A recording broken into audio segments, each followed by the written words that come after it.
What is going on, everybody? I am back today to talk about a movie that I have been very excited for. And if you watch my channel and watch my videos frequently, I just released my review for Mad Max Fury Road, and I had never seen Mad Max Fury Road before, believe it or not. It's been on my watch list for forever, and if you watch that review, I absolutely love that movie. I totally get the hype. It is absolutely amazing. But I wanted to watch that movie because I was very excited to see this film in particular, because I love Anya Taylor-Joy. She is one of my favorite actresses working in Hollywood right now. I think no matter what the project is, she always makes it 20 times better. And since I saw the trailer for this movie, I have been anxiously awaiting its release.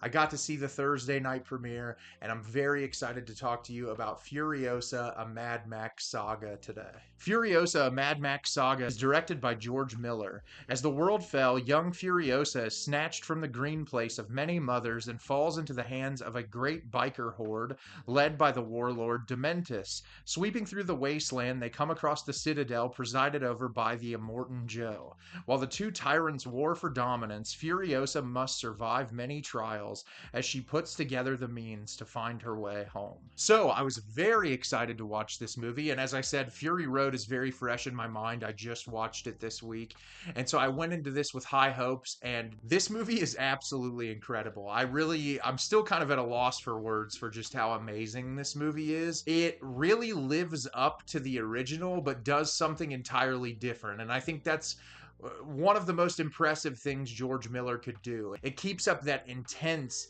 anxiety inducing action sequences while also building the world so much and introducing us to elements of the world that we didn't get in Fury Road, because Fury Road is a non-stop action film that has moments where you get glimpses into how this operates and how certain things work. This movie has title cards, it has introductions into specific areas, and really just adds on to that world in a way that is so immersive and engaging and enthralling.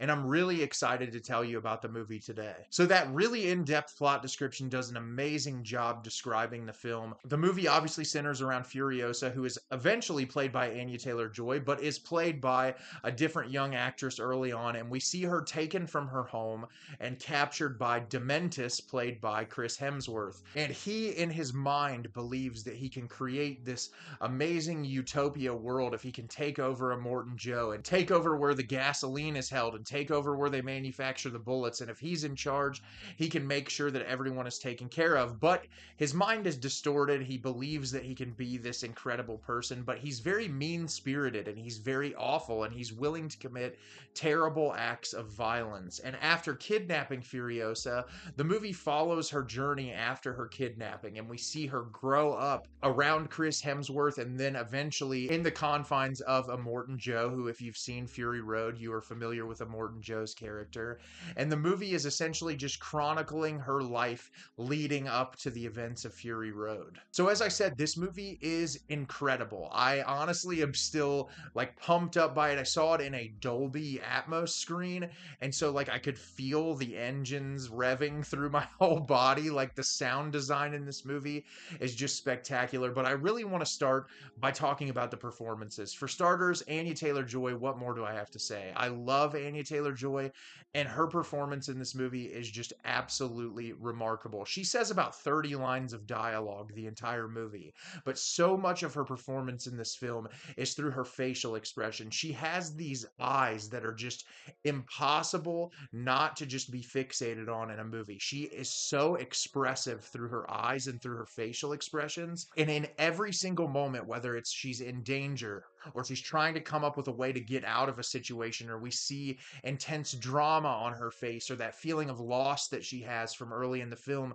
being stripped from her home, you can really feel those emotions in a very palpable and raw and real way that I respect the hell out of her as an actress. And I know she's talked in interviews about how taxing this movie was on her because of the level of isolation that was involved in the role, but it really comes through to deliver a really remarkable performance. Chris Hemsworth, who is always really interesting to see what kind of movies he gets involved in, is a phenomenal villain. I think that he has this comedic playfulness while also being just downright relentless and ruthless that is impressive. And the way he shifts in his personality from moment to moment is impressive, and there's this menacing nature despite him kind of always being goofy and over the top. And I think it's interesting for this movie because when you look at Fury Road, Joe is such like a vicious and horrible human, and really just not expressive in a comedic way, just very mean-spirited and ruthless. And so to have a new villain in this movie that has that comedic edge, it was really refreshing and fun to see. And there were some moments in this that I was just really impressed with Chris Hemsworth.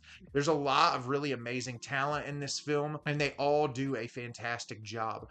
The cinematography and production design in this is spectacular. I read a lot of early reviews when this movie was released at film festivals, and some of the complaints I saw were the incorporation of CGI in this movie. And to be honest, as someone who watches thousands of movies, I didn't really notice that much when it came to CGI, or the CGI that was incorporated wasn't distracting. I feel like George Miller realized with how heavily practical Fury Road was, the difficulties of that. And I know that there's been talk about just how dangerous that set was. And so he probably incorporated more for the safety of actors and to be a little bit more cautious on set. But I don't think that detracts from the movie whatsoever. The action sequences in this and the chase sequences with the different vehicles are just as incredible as the first movie. The vehicles all have these really unique looks to them, and there's all these new things added, like people coming in on hang gliders and all of these different vehicle types that your brain is just trying to process all of it with the attention to detail and how each and every one of them looks.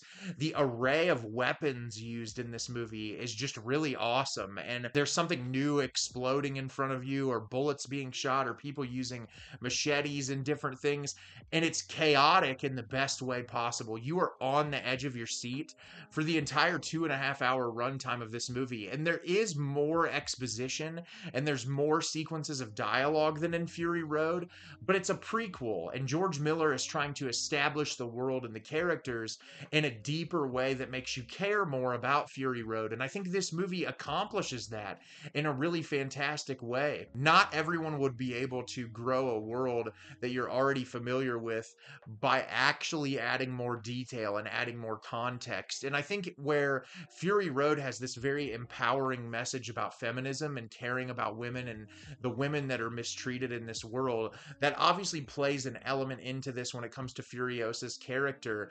But this movie is so much more about the political landscape and the aftermath of an apocalypse happening, and how the world kind of reestablishes itself in a way that's similar to our world now, but even more crooked on the outside, and people resorting to violence where the regard for human life in this is non-existent. Like, people are just gone in the blink of an eye. No one cares about other human beings. There are very few characters that have empathy and have this sense of want and desire for things to try to go back to the way that they used to, but everyone else plays so heavily into this war and control of the resources that are left, which are scarce and few and far between.